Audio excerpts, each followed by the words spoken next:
Bonjour à tous, aujourd'hui on va parler de la saison d'automne, la saison dans laquelle on est actuellement, la saison par laquelle démarre notre cycle de l'année, notre cycle des saisons. On va voir ce que cette saison propose en termes de travail personnel, de conscientisation, en résonance avec ce qui se passe à l'extérieur, dans la nature, pour mieux voir les liens. C'est parti!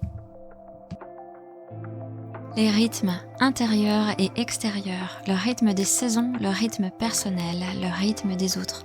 Connaître, comprendre et accepter le rythme, savoir qu'il y a un temps pour tout, un temps d'action, un temps de repos, un temps pour être et un temps pour faire, un temps pour planter et un temps pour récolter. Tout au long de l'année, le temps qui passe nous invite à nous connecter à une sagesse profonde du temps cyclique qui fait battre nos cœurs et nos ventres. Je suis Fanny Turconi, professeure de yoga, créatrice d'un yoga au rythme des saisons en cours collectif depuis quelques années, dans l'intimité des salles de yoga et aujourd'hui en transmission audio.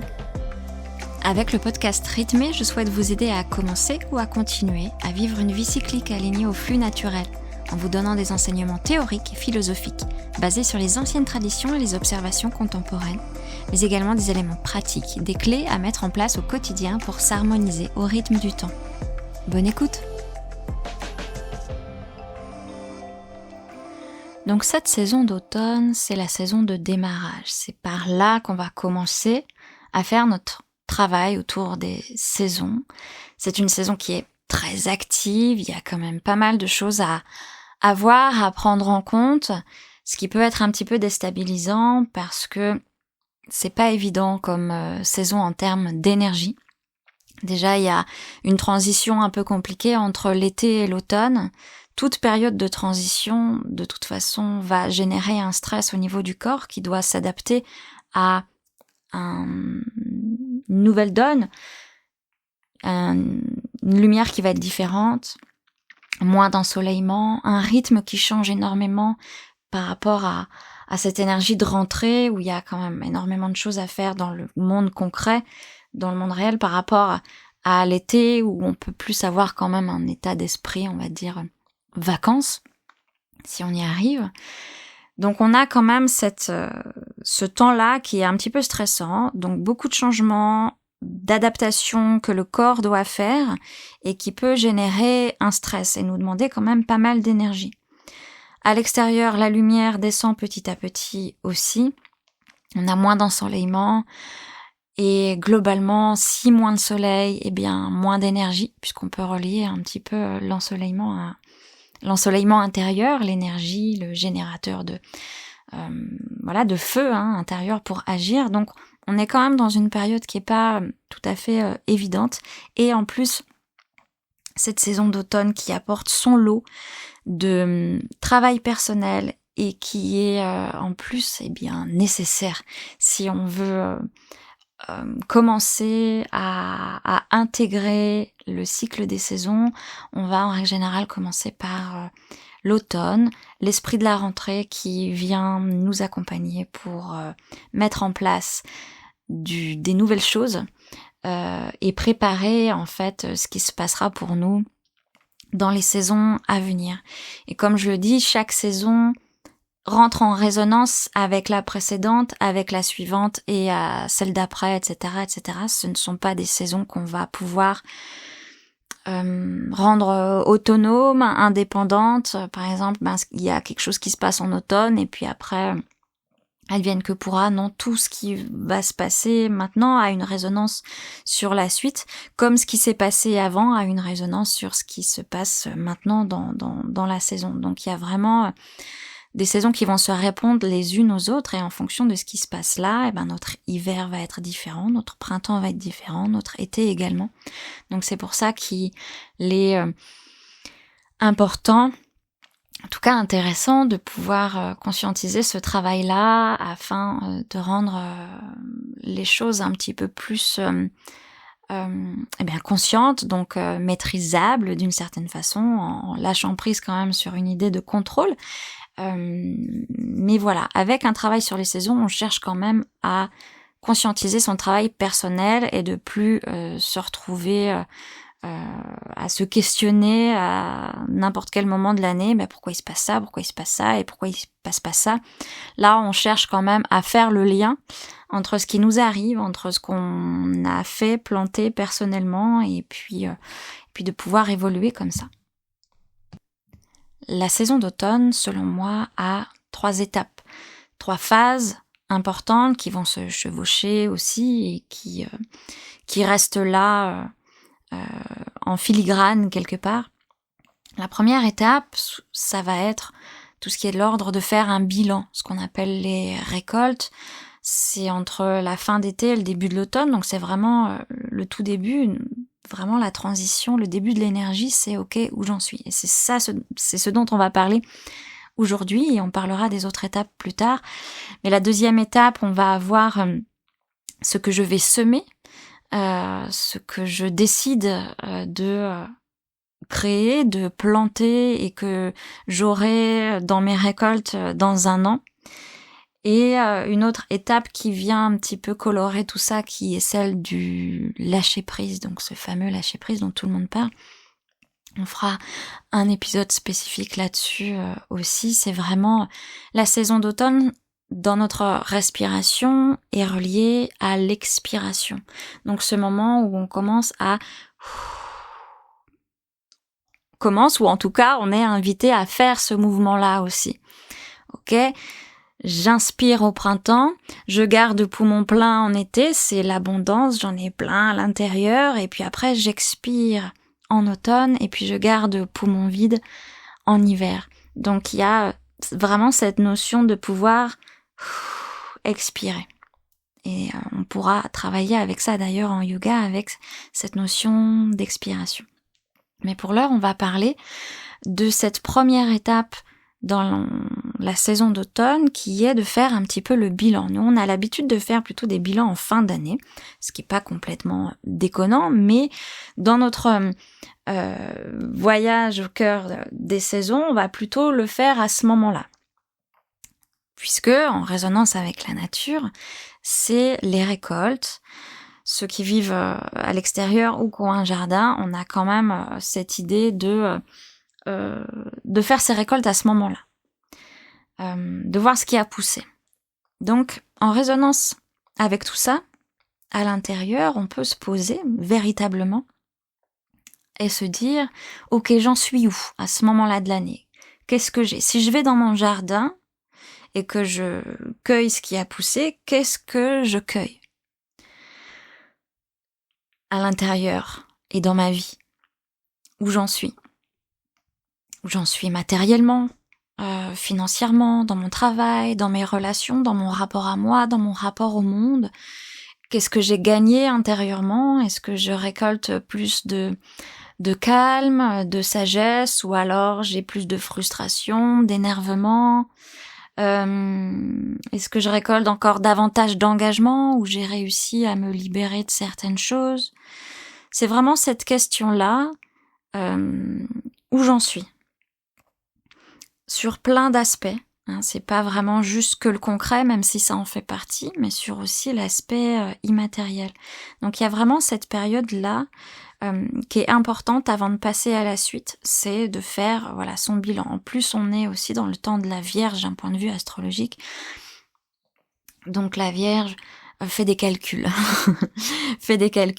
est très concret, fait des tableaux, ça va pas, une to-do list, liste à puce un petit peu de ce qu'il y a. Donc on est un petit peu dans cet espace-là.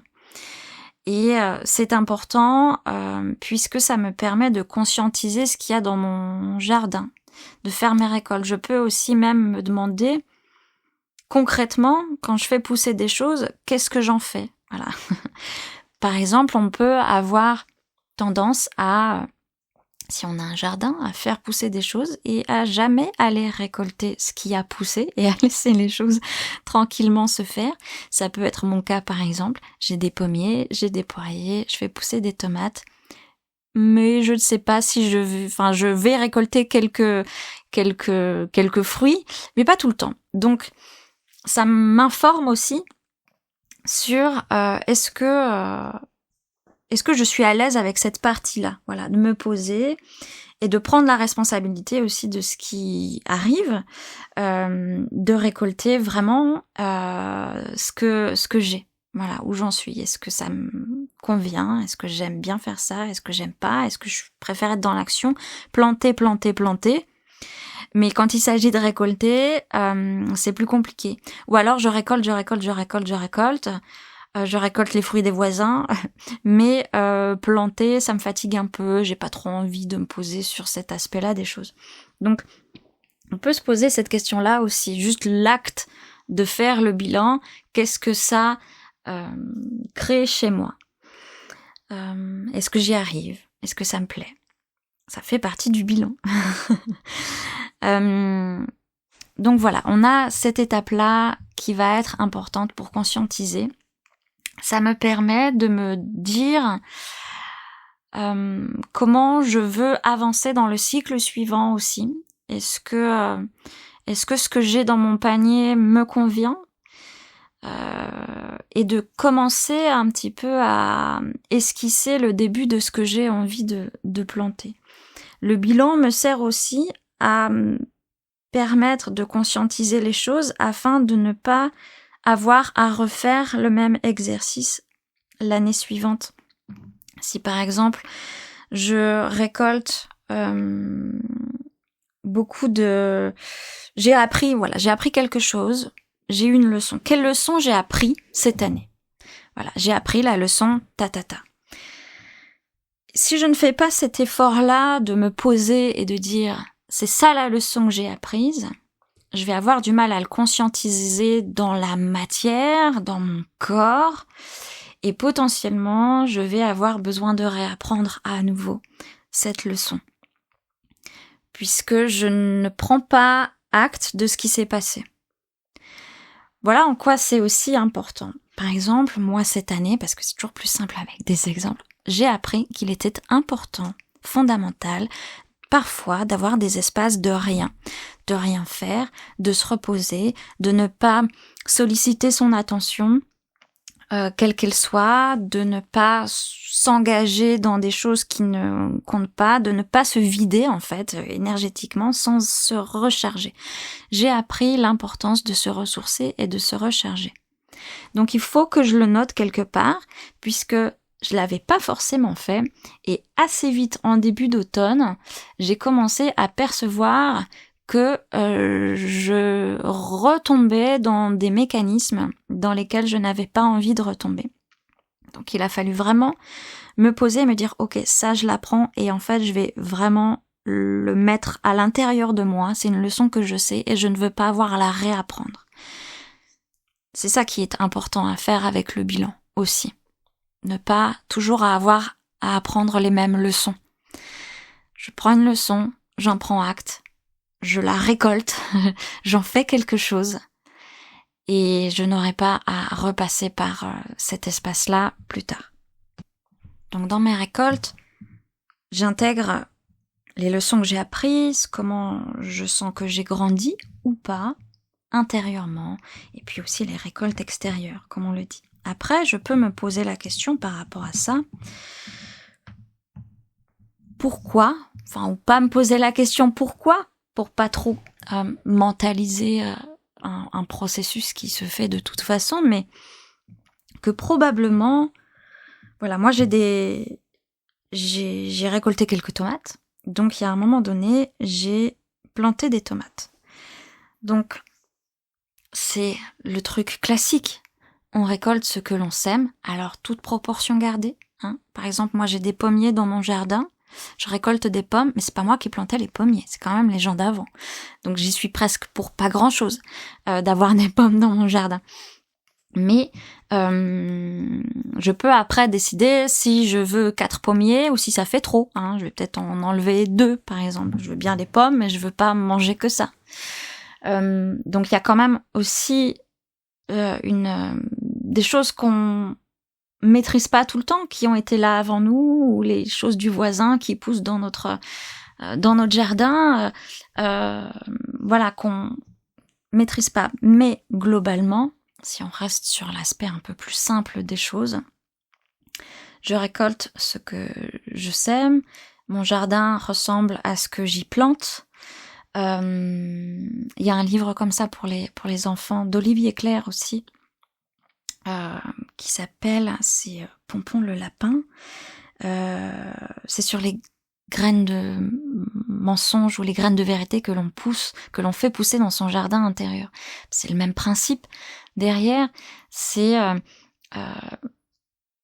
par exemple, si j'ai récolté énormément de fatigue, c'est que j'ai probablement planté beaucoup d'énergie un peu partout. Je me suis épuisée, j'ai pas planté des graines de ressourcement, de rechargement.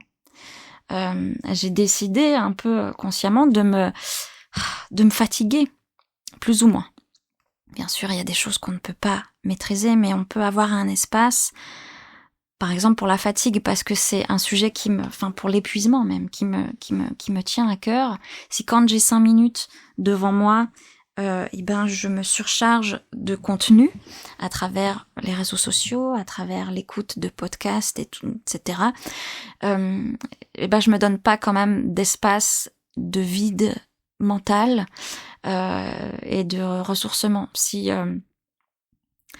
Si je passe 1 heure sur les réseaux sociaux entre 11h et minuit au lieu d'aller me coucher parce que je suis fatiguée, il y a des chances que j'accumule de la fatigue plutôt que je ne construis vraiment à l'intérieur de moi un espace qui est rechargé. Donc ce sont sur ces petites choses-là, par exemple, qu'on peut voir ce que l'on plante ou pas. Si je veux une relation qui s'épanouit, dans laquelle je me sens bien, j'ai ma part de responsabilité aussi par rapport à ce que je plante et l'attention que je porte à cette relation-là aussi, tout en sachant que l'autre a sa part également, mais j'en ai une aussi en moi à gérer. Donc voilà, c'est un peu, ok, j'ai ça dans mon panier, j'ai des pommes, j'ai des poires, j'ai des noix, j'ai des figues, qu'est-ce que j'en fais, quoi? Je prends conscience de ce que j'ai appris, et puis après, je décide de ce que je veux garder ou pas, de ce que je veux continuer à faire pousser, de ce que je veux encore récolter l'année suivante, au prochain cycle.